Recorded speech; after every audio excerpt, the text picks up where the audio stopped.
নমস্কার বন্ধুরা, তোমরা কেমন আছো? আশা করছি ভালো আছো। আমিও খুব ভালো আছি। তো আজকে দশহরা, আমাদের বাড়ির মনসা পুজো। তো তাই দেখো, আমাদের বাড়ির মনসা পুজো হচ্ছে। এখানে এই যে বেদি, মনসা ঠাকুরের বেদি, আমার মেঝো ননদ সেটাকে মনসা বেদিটাকে পরিষ্কার করে সুন্দর করে সাজাচ্ছে, আলপনা দিচ্ছে। আর এই যে মনসা, বড় মনসা গাছ রয়েছে। তো সাজানোটা কেমন হয়েছে বলো, আলপনাটা কেমন হয়েছে? এই সবাই আছি, বাড়ির সবাই, আমার শাশুড়ি মা, কাকি শাশুড়ি, ঠাকমা, বাউন ঠাকুর পুজো করছে।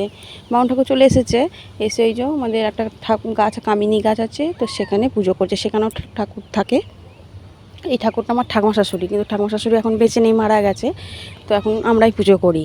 তো এই যে মনসাতলায় পুজো হচ্ছে, যে মনসার যে গাছটা রয়েছে সেখানে বাউন ঠাকুর পুজো করছে। আমার ননদ সব জোগাড় করে দিচ্ছে, আর এখানেই পুজো হচ্ছে। তো আমাদের মানে মাটির প্রতিমা নিয়ে এসে পুজো হয়। যেহেতু এখন অম্বপতি চলছে, তাই জন্য পুজো করতে নেই, সেই জন্য এখন ওই ঘটে পুজো হচ্ছে। অম্বপতিতে তো ঠাকুর মূর্তি পুজো হয় না, সেই জন্য বাউন ঠাকুর বারণ করলো, মূর্তি পুজো হবে না, ঘটে সিঁদুর দেওয়া হবে না, এমনি পুজো হবে। তো এই যে পুজো হচ্ছে। দূরে দেখতে পাচ্ছ ওই যে আমার কাকা শ্বশুর ঢাক বাজাচ্ছে, আর আমার কাকা শ্বশুরের বড় মেয়ের ছেলে, মানে ওনার নাতি কাঁশি বাজাচ্ছে। তো কইটুকু বাচ্চাটা কাঁশি বাজাচ্ছে দেখো তোমরা, ওর দাদুর সঙ্গে কাঁশি বাজাচ্ছে। এখানে পুজো হচ্ছে, আমরা সবাই আছি, সবাই মানে পুজো দেখছি, বসে আছি, মায়ের পুজো হচ্ছে। তো সব সাজানো আছে, এখানে সব রকম সব জিনিসপত্র সাজানো রয়েছে।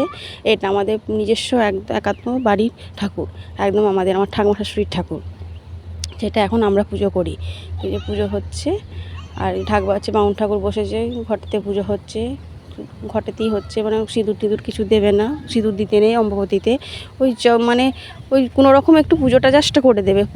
এতে পুজোটা পড়ে গেছে, কী করে পুজোটা তো করতেই হবে, ওই জন্য কোনো রকম একটু পুজোটা আমার করা হচ্ছে। এই যে আরতি হচ্ছে, আমাদের পুজোটা আরতি হচ্ছে, বাউন ঠাকুর আরতি করছে, ঠাকুমা বসে আছে, আর এখানে হচ্ছে কাকি শাশুড়ি বসে আছে, ওখানে কাকা শ্বশুর সবাই আছে, আমরা সবাই পাশে পাশে বসে আছি, পুজো দেখছি, আরতি হচ্ছে সেটা আমরা দেখছি। এইটা আমার মেজো ননদ, ওই সব জোগাড় করেছে, মেজো ননদ, বড় ননদ, কাকা শ্বশুরের মেয়ে, এগুলো সব জোগাড় করেছে, সব আলপনা দিয়ে কুটা ঠাকুরতলাটাকে সাজিয়েছে। এখন হচ্ছে সুতো কাটা হচ্ছে, পুজো হয়ে গেছে, সুতো কাটা হচ্ছে। কারণ সব তো একদিনই সারতে হবে, এদিন হবে না, অম্বপতিতে হবে না, তাই সব একদিনই সারা হচ্ছে। এই যে ঠাকুরের সুতো বাউন ঠাকুরে কেটে দিচ্ছে, পুজো হয়ে যাওয়ার পর সুতো কাটা হচ্ছে, আর সেখানে আমরা সবাই রয়েছি বসে, সবাই মিলেই মানে পুজোটা করা হচ্ছে। তো এই যে দেখতে পাচ্ছ তোমরা, আমাদের ঠাকুরের পুজো হয়ে গেছে, সুতো কাটা হচ্ছে। তো এখানে সবাই আছি, এবার শান্তি জল নেওয়া হচ্ছে, বাউন ঠাকুর শান্তি জল দেবে, সবাইকে ডাকছে। তো সবাই এসেছি, যে শান্তি জল নেওয়া